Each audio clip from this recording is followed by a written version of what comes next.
Nah, yang akan kita bahas pada video kali ini itu tentang tips menentukan judul skripsi. Nah, ya, pertama itu menurut saya apa yang paling menarik minat kita ya. Menarik minat ini mungkin bisa saja berasal dari fenomena yang kita lihat ya, kita alami mungkin juga ya. Misalnya kalau ada mahasiswa ini dia kan hidup ngekos gitu ya, jadi dia lihat suatu waktu ternyata ada konflik gitu ya antara mahasiswa ya dengan masyarakat sekitar ya, masyarakat yang tinggal di situ ya, atau bisa juga misalnya ternyata terjadi interaksi antara mahasiswa yang berbeda agama misalnya. Nah, ya, apa yang paling menarik minat kita ya sebagai calon peneliti gitu ya, atau mahasiswa sebagai calon peneliti? Tentu kita harus minat dulu ya. Ini akan sulit nantinya kalau kita tidak minat tapi kita harus meneliti itu.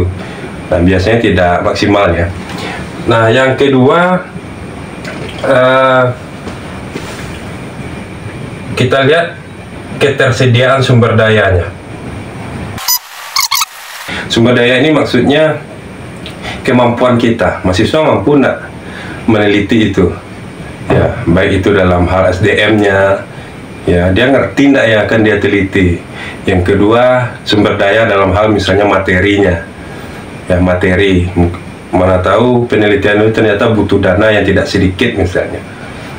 Atau sumber daya berkaitan dengan akses ya, akses ke lokasi penelitian gitu ya.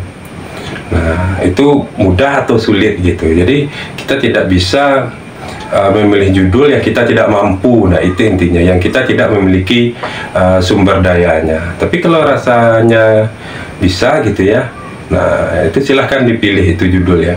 Karena begini juga, kan banyak ya, namanya mahasiswa itu latar belakangnya banyak ya. Ada yang ekonominya sulit juga gitu ya, ada juga yang berkaitan dengan psikologi ya, misalnya mahasiswa yang introvert, bagaimana caranya meneliti yang sifatnya di masyarakat umum misalnya ya. Nah, itu kan bisa jadi pertimbangan ya. Jadi mampu tidak ya, berkaitan dengan sumber daya itu, mahasiswanya punya tidak sumber daya itu, nah mampu tidak melakukan penelitian itu. Nah, itu penting menurut saya ya. Kemudian yang ketiga, waktu ya. Dalam memilih judul pertimbang juga soal waktu. Misalnya ingin memilih judul tentang fenomena di bulan Ramadan atau fenomena COVID-19 gitu.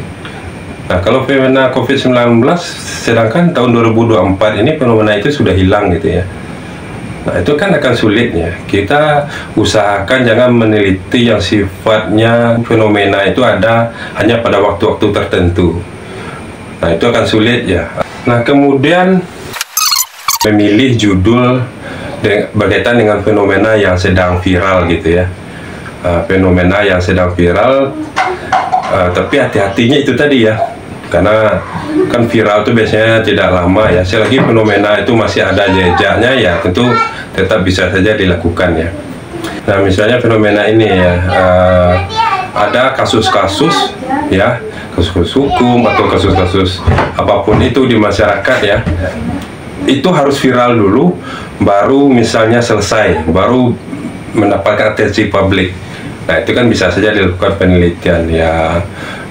Mungkin penelitiannya apakah itu studi literatur gitu ya, kalau memang memungkinkan misalnya penelitiannya kualitatif ya, observasi, wawancara, dokumentasi ya silahkan saja ya. Yang kelima, tentu harus sesuai dengan bidang studi ya, sesuai dengan bidang studi itu tentunya ya. Kalau misalnya bidang studi saya sosiologi, pendidikan sosiologi ya. Nah, sebenarnya penelitiannya kalau bisa itu kan berkaitan dengan masyarakat yang ada di dunia pendidikan sebenarnya, misalnya di sekolah gitu ya, misalnya meneliti tentang bagaimana efektivitas pembelajaran di sekolah gitu ya, atau berkaitan dengan bagaimana interaksi antara siswa dengan guru, ya, atau guru dengan pihak orang tua misalnya ya, berkaitan dengan bagaimana hasil belajar siswa misalnya. Nah, itu bisa saja, atau yang murni gitu ya, berkaitan dengan sosiologi, misalnya konflik di masyarakat ya, fenomena-fenomena sosial yang ada di masyarakat ya, budaya ya, persoalan budaya yang ada di masyarakat. Nah, itu kan bisa saja dilakukan penelitian ya. Lalu yang keenam, saya pikir yang ada di sekitar saja ya. Nah, ini sebenarnya yang sering saya sampaikan ke mahasiswa saya. Kalau mau ini ya, cepat melakukan penelitian, tidak usah cari yang jauh-jauh gitu. Cari saja fenomena yang ada di sekitar. Ya, misalnya saya selalu contohkan, kalau mahasiswanya kos, cari fenomena yang berkaitan dengan mahasiswa kos itu. Atau kalau misalnya mahasiswanya tinggal di lingkungan pengrajin gitu ya, nah itu bisa saja buat penelitian tentang itu gitu. Tidak harus pula kita harus berjam-jam mengemudi baru sampai ke lokasi penelitian ya, tidak harus juga seperti itu ya. Yang penting, nah ini yang penting ya, yang ketujuh ini ya, yang penting selesai. Jadi judul ya, judul skripsi yang bagus itu adalah judul yang skripsi yang penelitiannya selesai ya. Penelitian skripsi itu yang selesai dilakukan. Jangan sampai membuat kita tidak wisuda-wisuda ya, jadi mahasiswa abadi. Saya yakin banyak mahasiswa itu yang juga idealis ya. Saya juga salah satunya dulu, ingin penelitian yang bermanfaat untuk masyarakat misalnya, ingin penelitian tidak ala kadarnya tapi penelitian yang serius gitu ya. Itu kalau memang bisa dilakukan, silahkan ya. Tapi saran saya, banyak mahasiswa yang bermasalah karena idealisme itu ya.